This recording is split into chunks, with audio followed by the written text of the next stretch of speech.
No, stop. Oh yeah, get in there. Ah.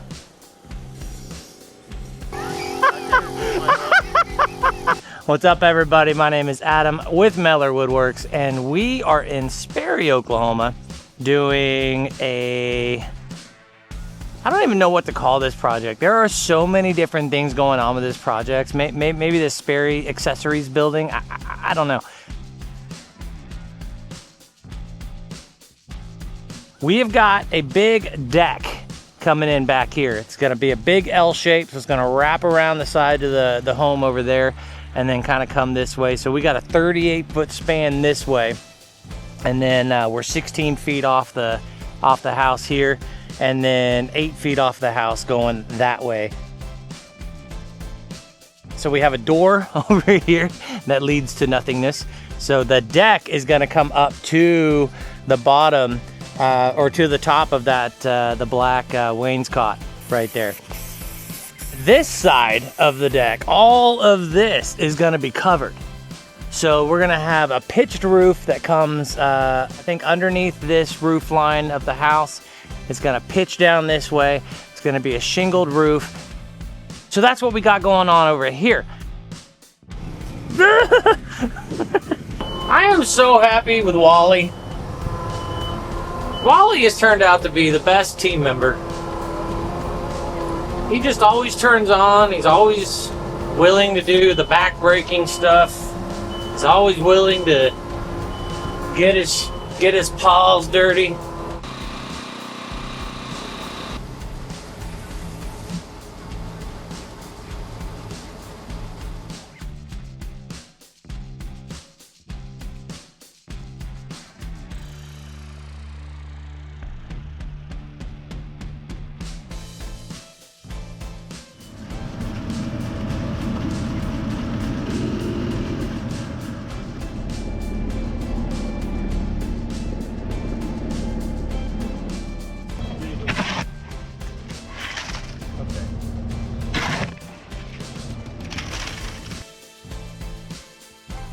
Are you ready? We are working on the rear deck for this Sperry Accessory Buildings job. That name is horrible, but camera guy will find a better one. We have got all of our footers poured yesterday. We got all of our post brackets in place. These things are 6x6 post brackets. They give you an inch rise off the ground to get your post off of the ground. So if there's ever any standing water down there, it's not gonna soak up into your post. We have our 6x6 posts, one up against the wall, one on the outside, and then one in the middle. And then we're gonna go ahead and start getting a beam in here. And then we're just gonna start working this way and getting our structure in place. Whoa! Calm down! Jeez!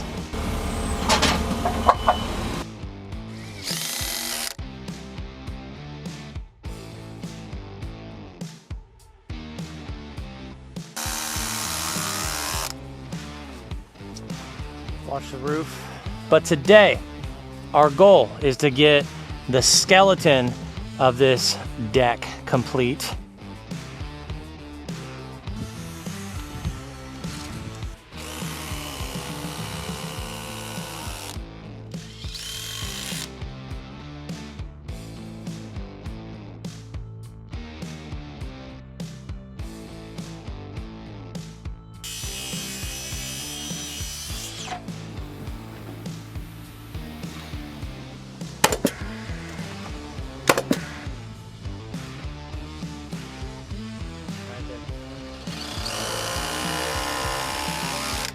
And we are putting our deck boards on finally. I say finally, we've only been out here for 4 days, I think. What we got going on is the long side of our L. We have the deck framed out. We're putting the deck boards on it. We're getting this done today. See what time it is. We might do a little more framing on the other side of the L deck. I'm gonna make our lives a little easier. use the equipment versus carrying all these deck boards and killing our backs. We got Wally, what are we doing?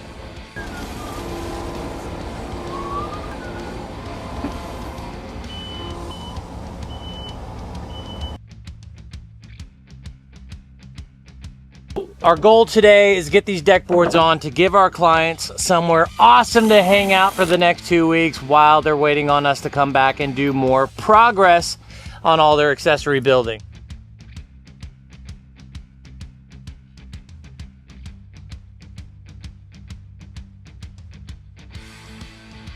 And we got a ton done, as you can see behind me. You won't get to watch any of it though, because our media director decided to go on vacation, so he wasn't here to record anything. So let's get you caught up. What we have done, we've got our entire L-shaped deck built on the backside here. We got a handrail wrapping this whole thing. We have 2 sets of stairs, one on the end here, one that I'm standing in front of, and we have a giant cover that is shingled on top, giving us lots of shade on the back of the house. One last step that we got to do out here is we have to screen in our shaded area. So where we have our roof, all of that is going to be a screened in porch. We're going to wait though. I want to let this pressure treated lumber air dry for a while, so that way I can see if I need to replace any boards. Because I don't want to put my screen up, get it nice and taut and perfect, and then have a piece of wood move because it was going through expansion and contraction in the drying process. So we're going to hold off, we're going to wait for a little bit, see where the wood lines up, see if we need to replace any boards before we do the final touch of staining and then putting our screen up. Now though, we have a concrete truck that is getting ready to pour some holes for our piers for our 2-story, 2-car garage in the front of the house. So let's go over there and let's get into it. A lot of water in there has got to come out. The cool thing about concrete, if you have water in your hole or your form or wherever you're pouring it, the concrete will actually push the water out. So what you're going to see is all this water come pouring out, and then you'll be left with the concrete. It's really cool.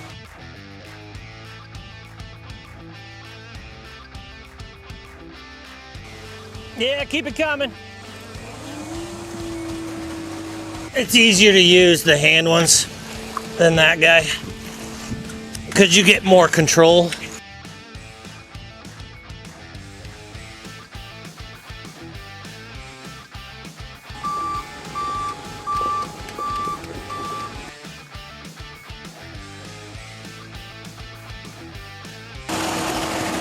We're working really, really hard today in my Captain Morgan pose.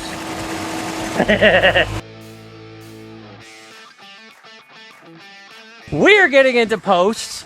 The way we make our post is we do pressure treated lumber on the bottom and then kiln dried on top. So the pressure treated, all 2x6.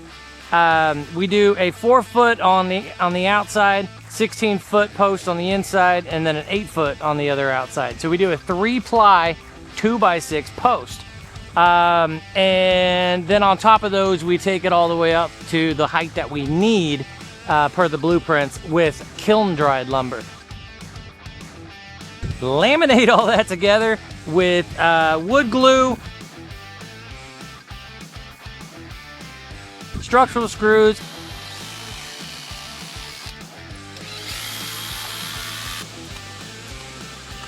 and post frame nails.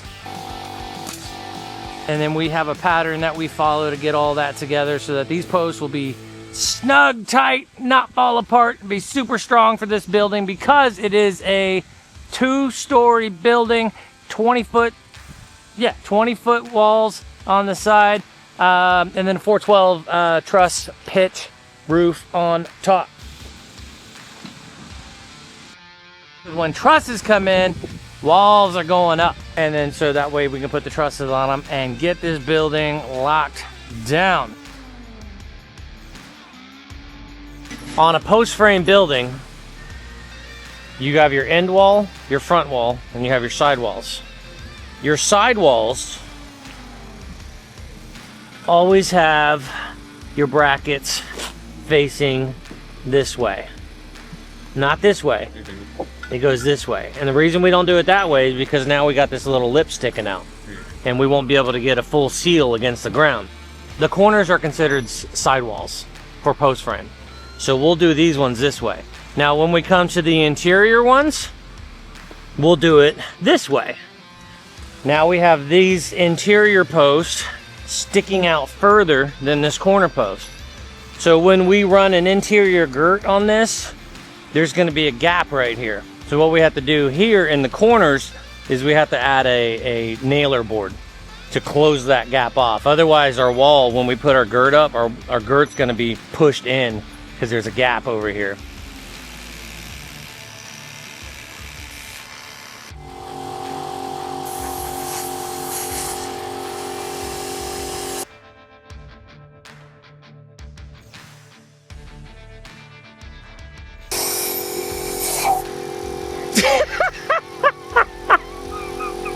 That was a good one.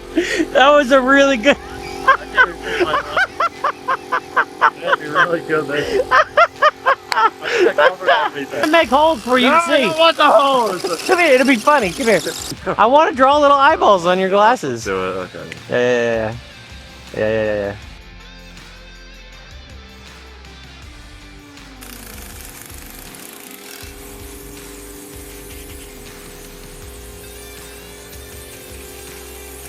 What we just got done doing is putting all of our brackets in place. So they are fully installed now. The boys are finishing them up, rather. We got our two big anchor bolts in. They're like 5/8 by 6-inch anchor bolts going straight in. Now they're putting the small ones in there. I like to throw those in sometimes just to kind of add some more strength to the building and to the anchor system. So next up is build our walls. Our trusses still aren't here yet, so we're not going to raise walls today. But we can go ahead and get ahead of the game by building our walls and having them laid out ready to go, so that way when the trusses do get here, we can immediately start standing walls. We went ahead and made all the marks of where our girts go. Our girts go 2 feet on center. So we use a 2x6 girt all the way up this thing. We use kiln dried wood as our girts, 2x6. The bottom plate will be pressure treated, severe ground contact, so that way if we have any issues with water, we're covered. But now what we're gonna do is we're just gonna start running our girts along this thing and start nailing it down.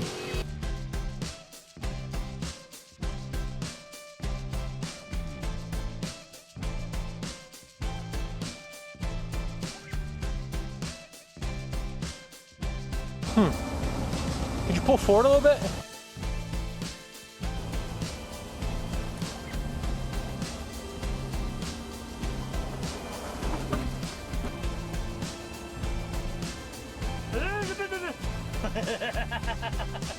You gotta wait for me a little.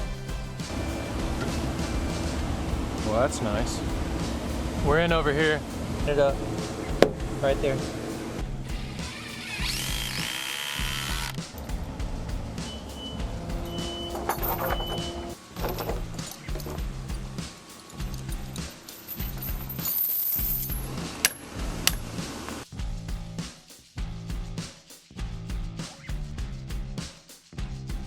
Not a ding dong. You look like a ding dong, so there's that.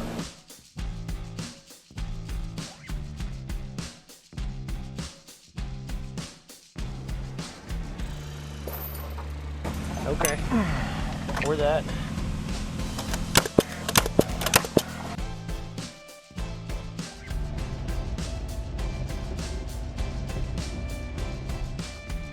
But these are the guidelines, so we just tie them on the ends so that we can control our trusses while they're in the air. If we don't have the reach, then we'll maneuver it in between.